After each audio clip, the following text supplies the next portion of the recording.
if the metaphor is describing someone getting drunk. For some reason, if they're getting drunk, any metaphor works.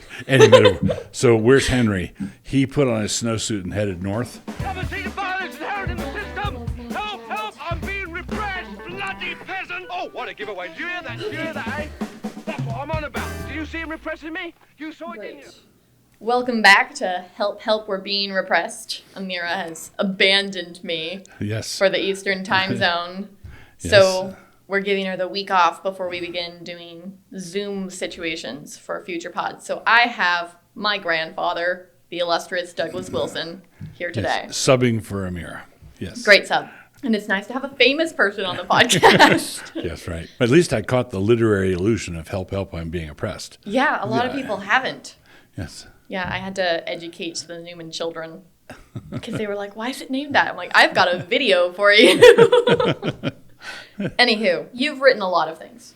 I'm afraid so. There are many words. I tell people that I write for the same reason that dogs bark. That's a valid reason, but novels are the minority. Correct, yeah. What's coming out. And they came later, right, yeah.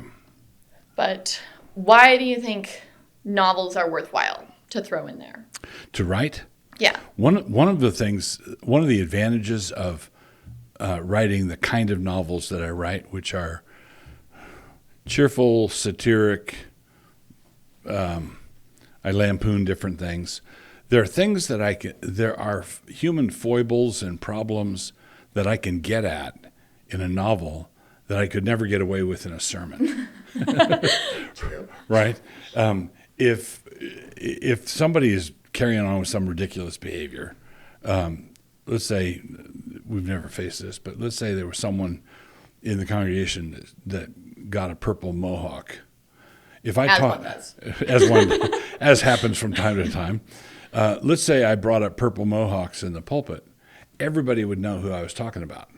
And it's a bad pastoral practice to say, yes, you in the third row. Like Fred. Fred. Yeah, you don't call people out individually in sermons. And yet some of the things are so outlandish that they need to be called out in some way, right? And a novel where the whole thing is fictional, made up, you can make up a composite person who represents the problem that you want to get at, and you can just go after it, and you're not stepping on anybody's toes personally, but you're still addressing the problem. So in Pride and Prejudice, which is a satiric novel,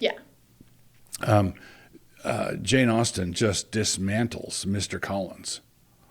Right? Nobody comes away from that wanting to be more like Mr. Collins. And Mr. Collins is not an actual person in history, but everybody recognizes the type. Yeah, right? for sure. And so that's one of the reasons why, one of the things that novels do for me, writing novels, is they give me an extra set of tools in the tool chest for getting at certain cultural behaviors or personal behaviors or social behaviors that need to be addressed pastorally, but which you can't really get at in church. Fair enough. I do think that I'm never quite sure when something counts as satire because people, when they talk about just satire as a genre, frequently are talking about things being somewhat exaggerated or unrealistic. And yet things that are counted as satire can sometimes be the most accurate depictions of people I've seen. Mm-hmm. Yeah. So Malcolm Muggeridge, who is a reporter, writer, spent a lot of time as a non-believer, but he became a Christian later in life. He was the editor of Punch magazine in the UK for a time. And when Khrushchev came to visit the UK, he was the head of the Soviet Union, Punch magazine, the satiric magazine, made up an imaginary list, an imaginary itinerary for Khrushchev to visit. And then when Khrushchev showed up, most of the things that they'd made up as making fun, he actually did. And I think it was Muggeridge who said, these days it's harder and harder to be a satirist because you write something that's flamboyant and out there and on fire, and then 2 weeks later somebody's doing it. Yeah. So you're giving them ideas. So one of our Even Jellyfish was the first novel for adults that I wrote. A lot of people called it satire. Yes. It's common. Canon Press wound up publishing it, but we thought it might be strategically valuable to try to get other publishers to do it. So we sent manuscripts around to different places. And one of the rejection letters said something like, "This is very, very funny, but no, we better Maybe not. No. Maybe we better not." And I think it was a different rejection letter said it was too overdone, too flamboyant, too sensational. So that was the word they used, too sensational.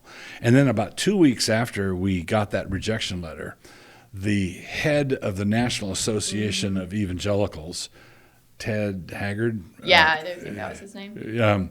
I think that was his name. Haggard was his name. Was caught in a cocaine scandal with a male prostitute or something. Yep. Too outlandish. Too hard to believe. So they said my novel was too sensational, and then real life caught up with it very quickly. Yeah, I'm like, you're not actually, because a lot of your novels, like especially Ride, Sally, Ride, even Jellyfish, Flags Out Front, can feel very predictive. Mm-hmm. And it's not like you're sitting down to tell the future, but you're kind of, following where things go. Right. But what's funny is the fact that people with these books are like too sensational, unrealistic, and the timeline for them coming true is not very long. Right. You are not seeing like 10 years into the future. We'll have it was like 2 weeks. Yeah, Ride, Sally, Ride is set in the future. Uh-huh. And since its publication, I've had regular emails and things from people who send me clips of people marrying their sex bot. Mm. Okay. You're too outlandish. It's too outlandish. People are doing it.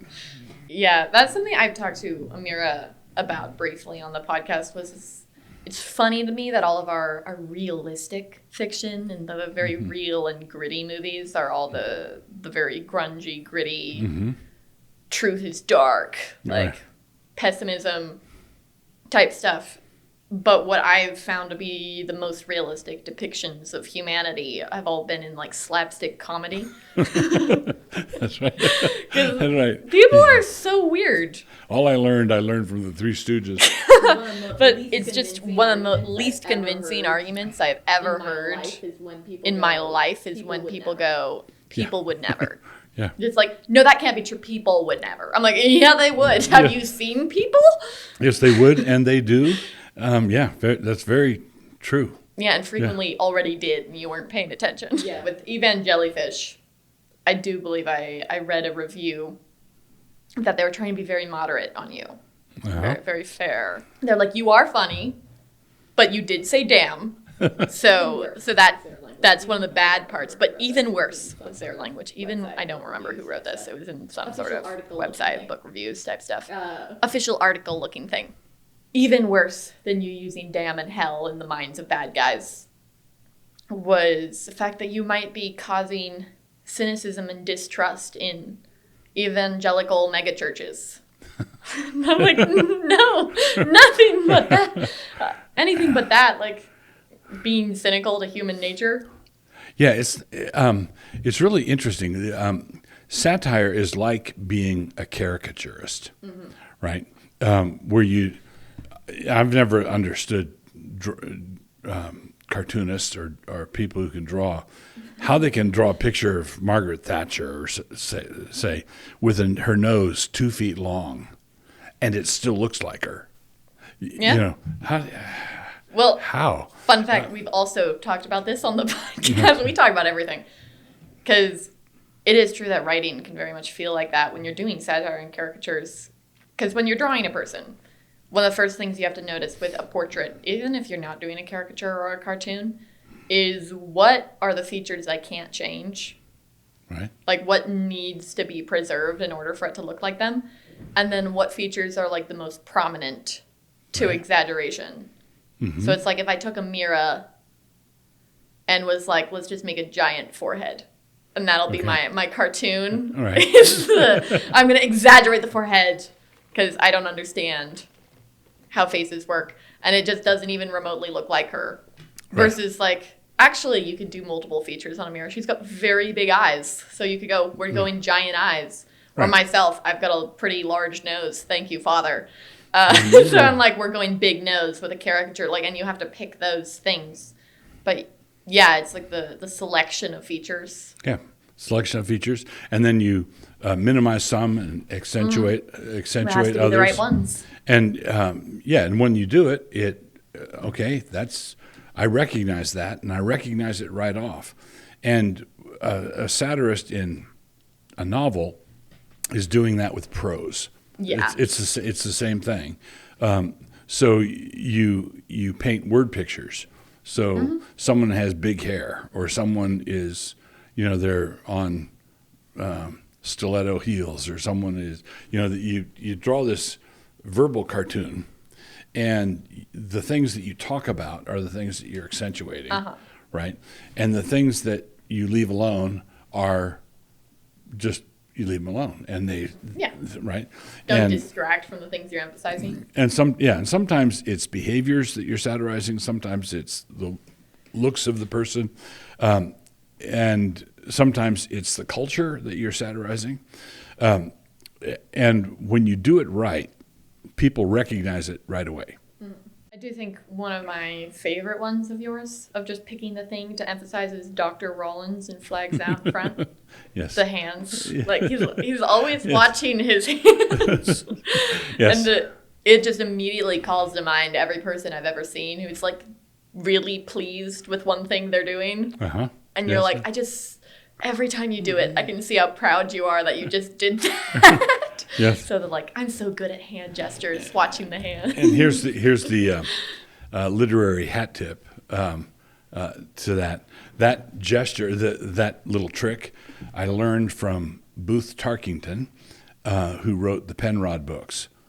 Okay, and there's a character in there, the Reverend Mr. Knosling. Already good.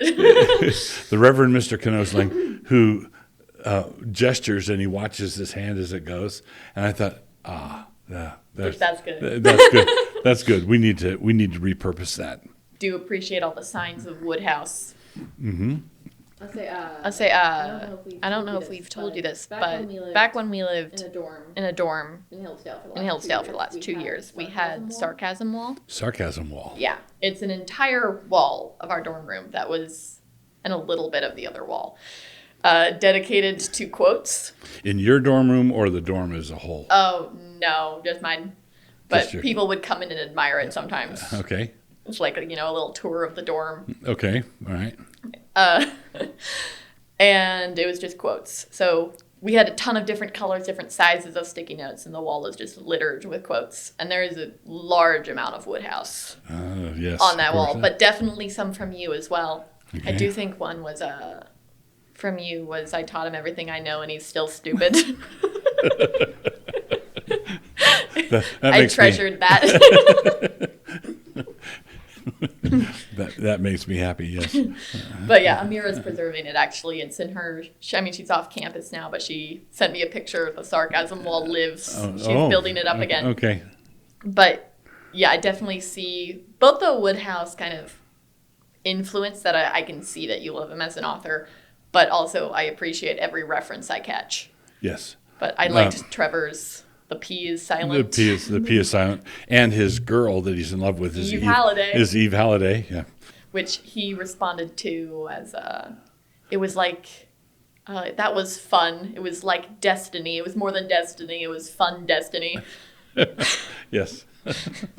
Yeah. Do you see P.G. Wodehouse? I see a lot of the humor. Right. But do you have other authors that you feel like you kind of emulate when you're writing novels?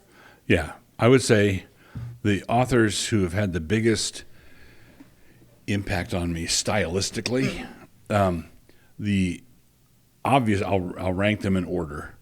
Wodehouse, H.L. Mencken. I love Mencken. Yeah, he's very funny. Hilarious. He's on the sarcasm Wodehouse, wall. H.L. Mencken, G.K. Chesterton, and C.S. Lewis. Now, C.S. Lewis is kind of an odd case because he gets away with, he does a bunch of funny stuff, Yep. but it's like nobody laughs out loud. It's like a foot under the surface of the ground, but he uses striking metaphors. It's like when Chesterton uses a metaphor, it's like he's slapping you in the face with a wet fish. Here, look at this. Look at Look at this. And Lewis just sort of embeds it in the whole warp and woof of the argument, and it helps you see it, but you don't stop and stare at the metaphor. Mm-hmm. But he's very, very good at it. Wodehouse, he's flamboyant with the metaphors, and that's largely why I read Wodehouse, is for the metaphors. Yeah. H.L. Mencken he doesn't write fiction, but he writes prose, and he is just gaudy in his overstatement of things, how he describes things. And Mencken is the closest to the way I want to write if Mencken had loved Christ. Imagine Mencken loving Christ, and then that's what I would like to have my writing be like. I feel like you've pretty much accomplished that. Well, I mean, thank you. My personal opinion. You do feel, I definitely see the influence from all four, but you definitely feel more like the blend of Wodehouse and Mencken. Because it's like, yes. Mencken can be very salty. Yes. And Wodehouse can be very ridiculous. Yes. And you tend to be a little more grounded to reality. And I would say when I'm writing a blog post, let's see, that's just straight writing, that's not fiction, I would say I lean Mencken. And in fiction, I lean Wodehouse. I feel like that's fair, but it's just, like I said, Wodehouse can be very ridiculous in his writing, which I personally enjoy, but it doesn't always suit the purpose of like trying to communicate things like other than amusement. Because when you're talking about like what you can accomplish with writing and like how you can address things and look at the world, like you need it to be a little more grounded than Wodehouse. Even if you occasionally pop up with the pale parabola of joy. Or if the building was done out in an eczema of red brick. He looked like a sheep with a secret sorrow. I love that. Yeah. Yeah, Gussie, a glutton for punishment, looked at himself in the mirror. Or probably my favorite was she had just enough brains to make a jaybird fly crooked. Also, she had brains enough for two, which is the exact amount the person who marries you will need. Wodehouse has so many quotes. Yes. Personally, I've always ranked Leave It to Smith as my favorite, but Quick Service is up there too. Yeah, I've just went through Leave It to Smith again. I remember, this is Baxter in the Flower Pots. Yes. It's so good. Anyone who has not read Leave It to Smith, do so. I've totally mentioned it before, but it's a requirement, actually. Yeah. Not optional. It's Yes. so funny. But I do think another thing that feels Woodhouseian, but is also kind of just you, so might not be a direct, is the relationships in your books. Oh, yes. Because, and I don't expect anybody would feel this from Wodehouse, but Wodehouse relationships are actually pretty simple. Mm-hmm.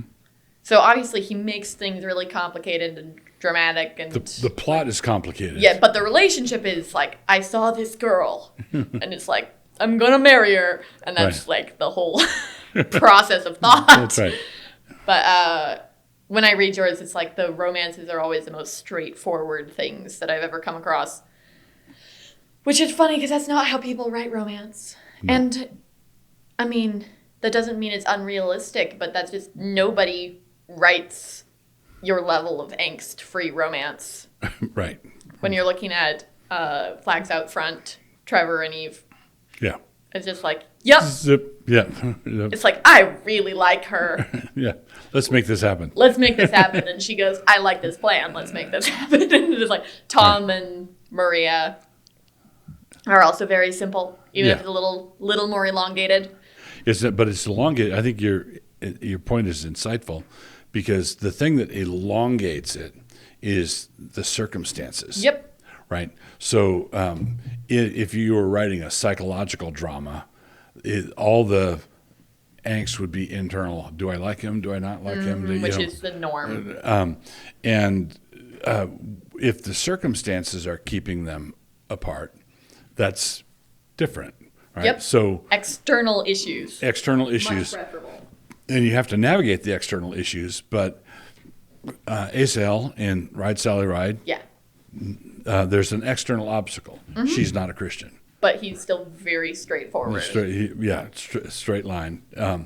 In Flags Out Front, Tom and Maria, same thing. The complication in Man in the Dark, which is not a satiric novel, but it's the same sort of thing. There's a barrier that has to do with history and the circumstances, but they would both be, absent those, they'd both be all about it. It's just kind of refreshing, because it does feel like a lot of the modern ones are that, well, modern isn't fair. This has actually been forever. People have always been really angsty about romance. Right. Yeah, true. Because also, this just brings to mind when I'm thinking of how people are making all the romance so complicated and everything. Amira, earlier this summer, read a very, very successful book called Shatter Me. Shatter Me. Yeah. Okay. Very successful YA book to write a review. Fiction? Fantasy, yeah. Fantasy. Okay. And she called me. It was like almost midnight in Ireland where I was, and she called me to be like, oh, like, oh, that's so bad. Right. And so she wrote her amazing scathing review. But one of the things that she noted was just the internal dialogue of her looking at these guys that like it's enemies to lovers type thing. And she's looking at him and it's like, he's horrible, dangerous, gorgeous, disgusting. Like, and there's all this just internal, like, I don't want to be attracted to him, and I don't want, like, and it's just awful that he's so hot. And like, it's just all this, and that's just so much stuff. But they do that from the male perspective too. And I can't like see a guy doing that. And so every time I pick up one of your novels, I'm just like, I want her. That one, please. It seems like a better idea. When I mentioned that to my dad, he was like, well, that's how his love story went. True. So. That's very true. Isn't that how it's supposed to go? I don't think anybody else picked up on that memo except like you and my dad. Yeah, it's like, you know, it's supposed to be simple, right? Yeah. Yeah. When I occasionally like to lore drop on people, sometimes your or my dad's engagement stories are properly shocking to be used in such a way. Yes. And like fun facts. But it definitely is the feel. But yeah, I do really appreciate that. Yes. And I do not think it's common, but it definitely is the feel of Wodehouse. Here's an interesting thing, a couple of angles on metaphor. I think Wodehouse is a genius, basically. Aristotle says in Poetics, I think, that metaphor, the ability to use metaphor rightly is the mark of genius. And you can't just put two things together randomly. Because the world goes, well, you can put things together randomly if the metaphor is describing someone getting drunk. For some reason, if they're getting drunk, any metaphor works. Any metaphor. So where's Henry? He put on his snowsuit and headed north. Or where's Henry? He's off in the corner counting the silverware. Where's Henry? He's running for Congress. You know, for some reason, any metaphor works for getting drunk. But for other stuff, it's like having a big pile of Legos out on the world is a bin of Legos that you dump on the table, and you pick up this piece, and if you can see that this piece will fit in that piece, then it snaps together. Oh, that It's like works. it just clicks. But other metaphors, if you've ever had a slow, rainy Saturday afternoon, there's websites dedicated to bad metaphors. Sounds fun. Yeah, he was as tall as a 6-foot tree.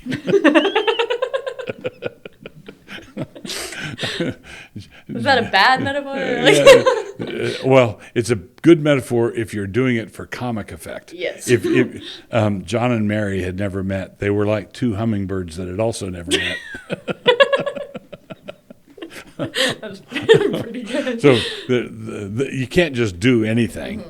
But some of the things that Wodehouse does, and he does it, Evelyn Waugh, who's a great English novelist, said Wodehouse is worth reading because there's a striking metaphor on virtually every page. Yeah, it's a lot. It's Right. impressive. He opens the tap, and that's what comes out, and they work. They consistently work. And some of the ones that work despite being so outlandish. Now, he's helped by the fact that it's comic writing. Yeah. Right. Because in comic writing, the metaphor can be more outlandish A than little ridiculous. if you're writing if you're writing a straight serious novel. You Can't break the tone like that. Yeah. Can't pop up with he had the look of a man who drank the cup of life and found a dead beetle at the bottom. You can't do that, right? Yeah, that ruins the vibe if you're trying to be serious. That's right. Everybody writes you off. Your serious project is going to be It's written not off. so serious Impressive. anymore. But yeah, so there's a bit of a freedom there, but it's still very impressive. It is shocking how much he has. It's just like he has a lot of books. I do not know how many off the top of my head, but 90 some. It's just shy of 100. When going back to the beginning, even Jellyfish was the first one I attempted, an adult novel that I attempted, and there was a group of us that were writing and reading each other's stuff, and the first draft of even Jellyfish, there's a character in there, Pastor Mitchell, and he is a Reformed Baptist pastor who's the sane, stable one.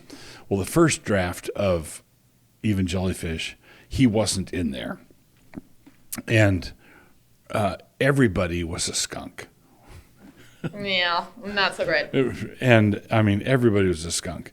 And it was, got done, and I think, this is way too dark. Even if it's funny, the reader has to come out and breathe for a minute. Right. Yeah. And so I'm still writing satirically and having fun when I'm writing about Mitchell and his family and his daughter and everything. But it's a pocket of sanity. And then you can go back into the insanity where people are being selfish and self-absorbed. So John Mitchell was a late addition. It was round 2. I do think it was a good addition. Thanks. I mean, partially for just that, give him a second to breathe. But also, when you're doing a book of all that's wrong, it's nice to show people that not all is wrong. Right. So it's like, this is everything that is wrong, but there is also the correct option, the good thing, especially when you're doing something that's, criticizing of people that would frequently be associated with your side, right? Yeah. Christians or conservatives and you're condemning your own corruption. Yeah. Or making fun of your own flaws. Poking fun at your own flaws. You want to also be showing but there's the right path. Yeah. We've talked about that before, Amir and I, about villain backstories. And I said, it's actually, if you're doing the classic villains aren't born, they're made type thing, then you need to be showing a hero coming out of that too. Yeah.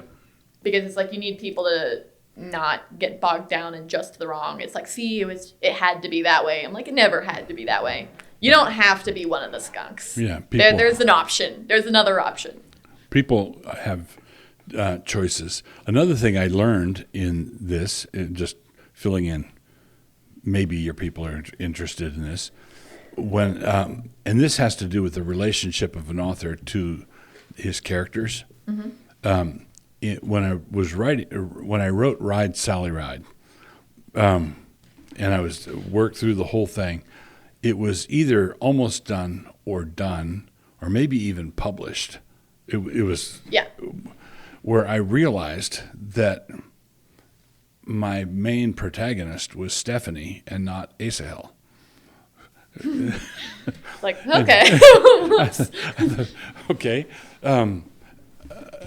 Now so here's it's a interesting question about the whole creative process. I'm the author, for crying out loud. Right? You can get jump scared. You would think I would know, if someone said, who's the protagonist in the... Like Ace. Ace is the protagonist. And he's a protagonist, but the center of the whole thing is Stephanie. Yeah. And she came into the book and, unbeknownst to me, took over. And how does that work? How does that work? Because I wrote every word of it. And I think that this is a delightful experience that novelists sometimes have, where you're writing and one of your characters surprises you. I love it. Right? It's like, oh. It feels like a affirmation that you're doing something right. Mm-hmm. Because if you're creating a story that's getting life of its own, right? It's like it actually is good enough, organic enough, that it just leads to things by itself, and you can be like, I didn't see that coming. And that's an indication that character is at least in the process of becoming round. Yeah. So you've got flat placeholder characters that come in and exit scene stage left. They say one line and then there's a placeholder. But then when a character becomes round, you can know them almost as well as one of your friends. Yeah. Okay. So I think in modern literature, one of the roundest characters ever would be Sam Gamgee. He's, we know him. Yeah, for real. Right. And even though you know him, it'd be the same sort of thing with a close friend or a sister or a spouse. Someone you really know well can still surprise you, right? Yeah. And you say, okay, that was consistent, but I never saw it coming. I didn't see it coming, but that's consistent with everything that went before. Mm-hmm. And when you're writing a character and they do that to you, it's just marvelous. It's like, wow. Like, I did that. Yeah, and you can take pleasure in saying, I did that, because you kind of didn't. No, you didn't. They did, but feels like progress. Mm-hmm. But I do think, even if Stephanie is a big driving force through the book. Right. Partially just because she has a different development than Ace. Right. So she's got different types of conflict. Right, she's got conflicts going on at the time. Mm-hmm. As Ace had conflicts before the book started. Yeah. He went through his arc and transformation. And now he's just kind of himself now. Right, he's there he is. And Stephanie's the one that has an arc. Mm-hmm. But I do think the fun thing about Ace's role to me is kind of how clearly sane he is. Mm-hmm. And then just that looking so mad to everyone else. Yeah. And it's like, there are other people in the book who are more normal than Ace is. Like, his dad is just way more normal than Ace is. Right.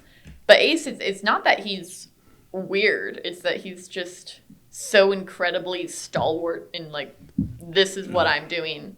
Right. This is what's correct. Right. I did it. I'm not going to back down. Yeah, and it's just like, I did the right thing. Mm-hmm. Big thumbs up. And everybody's like losing their mind. Yeah. And I'm like, that is fun just because of how true it is. Yeah. Is people really do act like, well, it is the one person who's acting differently than everyone else who looks mad. Mm-hmm. But that doesn't mean the one person is mad. Right. So I feel like that's just something that's constantly reflected in the real world. So it's definitely fun to look at. I mean, you're called crazy, right? That has happened. Among other things. Among other things, yes. You know, Amira was once informed that Doug Wilson won't even talk to women. Really? Yeah. It was at one of, like, the protests, I think. I might be wrong, because, like, during COVID type stuff. And one of the counter protesters, no doubt with a foul sign, was like, Doug Wilson won't even talk to women. Did you know that? And Amira was like, news to me. It's always fun to learn new stuff about yourself on the internet. Yeah. We make our own toothbrushes, according to some people. Yes. That's a fun One of the things I'll draw people's attention to that I enjoyed about this was the disclaimer at the front. This is as good a place as any to insist that all the characters in Even Jellyfish are fictional, and I made them all up out of my own head. Any resemblance to any real people, living or dead, is their own darn fault. I mean, you're not wrong. If they quit acting like that, the resemblance would cease immediately, and we wouldn't have to worry about it. So that's it's although there's no characters in here that are representations of people in real life, there's no way to write without compositing. Yep.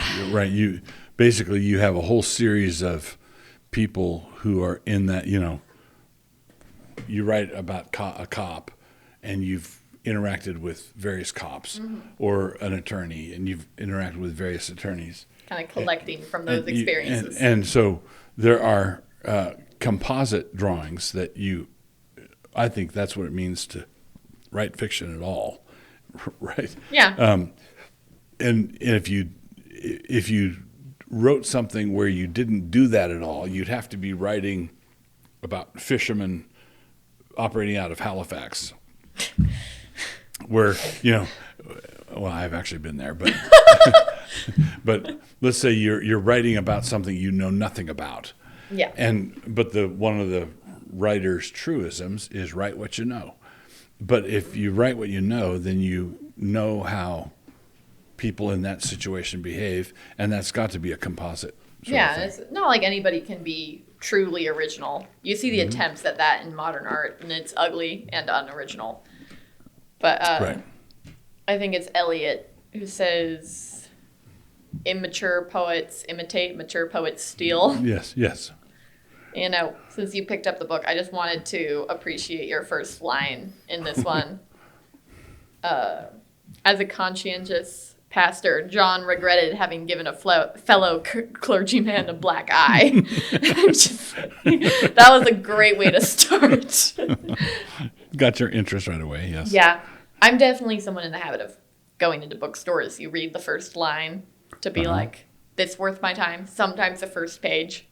And that one I'm like, let's go. There's a Far Side cartoon of Herman Melville sitting at his desk, and it's Yes, I have seen that. Call me Herbert. Call me going through all the names. Call me Al. I mean, first lines matter. Yeah, they do. But I think Ride Sally Ride is a solid one too. Of the ACL, is that how you say it? Asahel. ACL. Asahel. This is bad. ACL. ACL Hartwick did not really intend to be the reason for the crack up of the United States. It's just like, it's such just a quaint phrasing. Like, he didn't mean to, of the destruction of the U.S. I didn't mean to break it. It's like, it wasn't on purpose. But that's been an interesting book because the United States cracks up in there, and Alberta winds up joining the Union, which Alberta is now talking about secession from Canada. I mean, and they should be. They should. Yeah, that's a whole separate thing. And I wasn't trying to write a prophetic thing, but a number of different things have sort of come to pass. In this book, Roe was overturned in the near future. That happened. Check. Alberta is making secession noises. Check.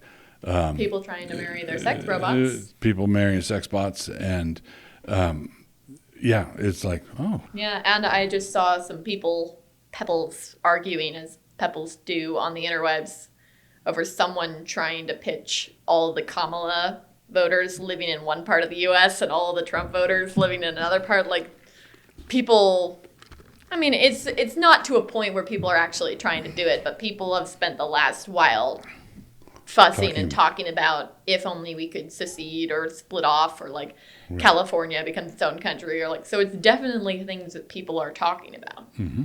Yeah. Even if it's in a petty way for now. So it does, I guess it makes you a prophet, right? Make an accidental prophet. Yeah, a little bit of a whoopsie. But it is just so funny to me when you're writing something like this, that you're just tracing human behavior, and you do end up, oh yeah, that's the future. What I try to do is write, and I don't. Writers will talk about, are you a plotter or are you a pantser? You know, do you plot everything out in detailed outline, or just write and see what happens?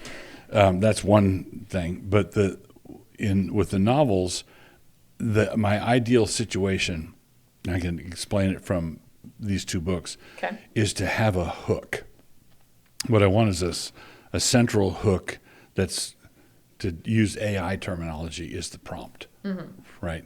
So in Even Jellyfish, the prompt is an evangelical pastor of a megachurch who has done every dirty deed under the sun and then is falsely accused in a situation where he's innocent. Okay, so he's innocent and he's falsely accused, but he's guilty everywhere else. That's the hook. And then I say, what can unfold from that? And the hook in Ride, Sally, Ride is the destruction of a sex bot, which results in a murder trial. That's the hook. That's the prompt. That's the prompt. And then, and then one thing leads to another, and you can build out from there. A bad hook would be boy meets girl. Yeah, I'm not too impressed. I need more than that. Yeah. Yeah. So after you have your premise, what's the process? It varies, but one of the things I try to do is write, take what I did for Even Jellyfish, and I think I did it for Ride, Sally, Ride too, is take the characters, make up the characters, and then I write a biographical background for the characters. Like a Wikipedia entry on this person. And sometimes, and I did that with Even Jellyfish, I remember, and I think I did it with Ride Sally, where I do this extended description where I'm just writing for myself, telling what is this person like. And the things that are in that description may or may not show up in the book. So there are things driving this character that are in my head that help explain why he behaves the way he does, but I never tell the reader about it. Right. Some of the things I might tell the reader about, some of them I wouldn't. But I write a character sketch of the main characters, and then I put them together and see how they react to each other. I definitely like that. It feels like world building when you're talking about all the parts that don't necessarily come into play. Right. But it's like, but you want it to be fully fleshed out. And when you encounter a new thing, it's not like I made up a thing to meet this scenario. It's just like, oh yeah, it's like you're walking through Middle Earth. Right. And speaking of Middle Earth, Tolkien was the Jedi master of world building. He built the whole world out.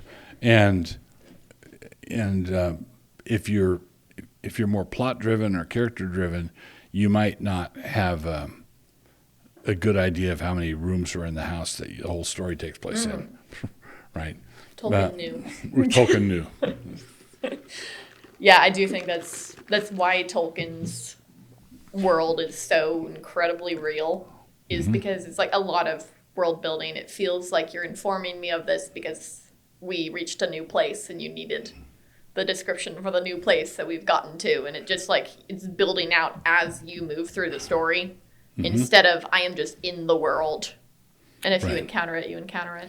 I think it's in a review of Tolkien's work where C.S. Lewis semi-complains about the Three Musketeers, where he says it's just a series of fights and adventures in a series of inns, all of which are exactly like the other ones. And he complains he wants atmosphere and place. Yeah.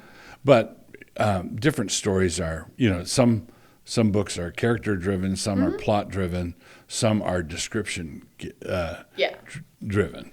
And Lewis wanted the atmosphere of the place.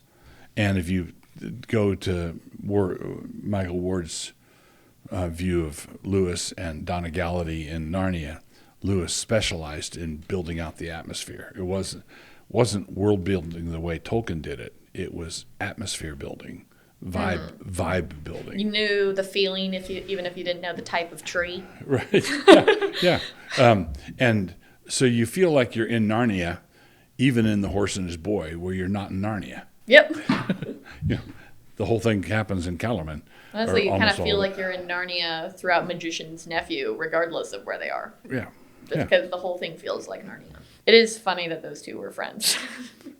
Yes, that's different types. Very different types of people, yes. Have you ever seen that Lewis Tolkien meme? I don't know the exact wording, but it's a picture of Tolkien being like, the analogy is like the most like low form of, and it's just him ranting on analogies, and then it goes to Lewis and it goes, ha ha, lion Jesus goes rar. Two very different persons right there, but affected each other a lot, and I feel like I'm glad they were friends because we got good writing out of the both of them. Oh yeah, and they had a huge impact on letters. Lewis has been dead for over half a century, and he's still a best-selling author in multiple genres. Flex. Well, he's really good. Thinking about other things in Ride Sally Ride because there's still a lot there. I definitely did. I'm pretty sure when I got your first copy of when it was a ACL affair, I'm pretty sure I just read it and then read it again. Really? Yeah, no, it's funny. I really enjoy it because I definitely personally prefer humor to be a little bit scathing. Okay, just a little bit. Just a little bit. I'm like, I like it to be applicable. So the satire is a fun place to be. Yeah. You already mentioned Pride and Prejudice is very much like that too. I was at a wedding recently, and there's this older woman, well, older to me, she's like probably 50s, who sat down at our table, who wasn't assigned there, and just started yapping at everybody, and like started pitching her son to me and showing me video of him dancing, and was just like, Amir and I were both very overwhelmed, but okay, because we'd been carrying the conversation up to that point, and it was starting to get heavy, so it was okay. But the moment we were walking away, I was like, did we just meet Mrs. Bennett? And Amir was like, that was it! I knew that the energy was familiar. And it is just so enjoyable to read something where you go like, I met that person.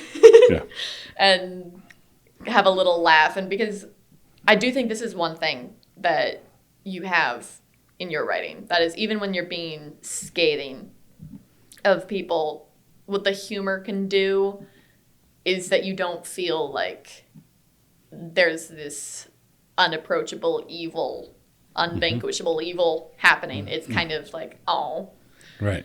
It's got that pathetic part to the people who are really evil, so you can be like, it's fruitless. Yeah. But then to all the people who are, silly people, or lame, not evil all the way through, you can actually still cultivate a lot of affection for them, like Johnny from Eve and Jellyfish. Yeah.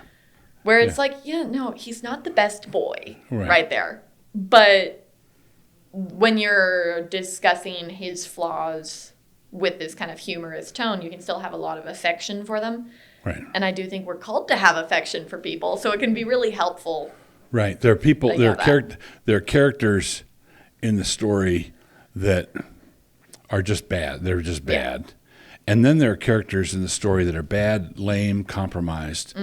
But I want to have sort of a redemptive arc for them, or like Asahel's father would be an example of that, or Johnny Quinn from the youth pastor in Even Jellyfish. He's a meathead, Yeah. but I want people to like him. Yeah. And want him to land it happily and have him not know how bad he was. Right? I love it when God's nice like that with real people. Yeah, when God's nice. We appreciate it. So I definitely like that, where it's like you can cultivate the affection for the silly ones, the people who've fallen, but you genuinely want them to get back up, because I think that can be a bit of a danger for, those of us who believe in the doctrine of total depravity. That's right. To fall in the world is dark and bad and everyone sucks. Yeah, you don't want to be too savage, right? Yeah, you don't want to hate the fools that God loves. Right, exactly. I do very much thanks. appreciate that in your books as well. Compliments all around. Donkey shins, as the Germans say. Well, do you have any other novels underway or planned? I do. Am I allowed to ask about it? Yeah, I'll tease them. Okay. Okay. I turned in a manuscript to Canon, and the working title has been Not the Same Diggory at All. Speaking of Lewis. Yeah, speaking of Lewis. It's a boy named Diggory Lewis. No relation. No relation. No relation. And his mom was on a Narnia jag when she named him. And he hates his name. Moms do that. He hates magic. He hates everything. And of course he gets sucked into a magical scenario and has to deal with anyway. Are you trekking into fantasy? Yes. Let's go. A little bit. It's an experiment in that. And then that's already turned in, and I'm working on another book that's about a mid-sized town in Texas with 2 classical Christian schools in it where there ought to be just one. And 20 years ago, it was just one. And they had a nasty split. And my working title there is Classical.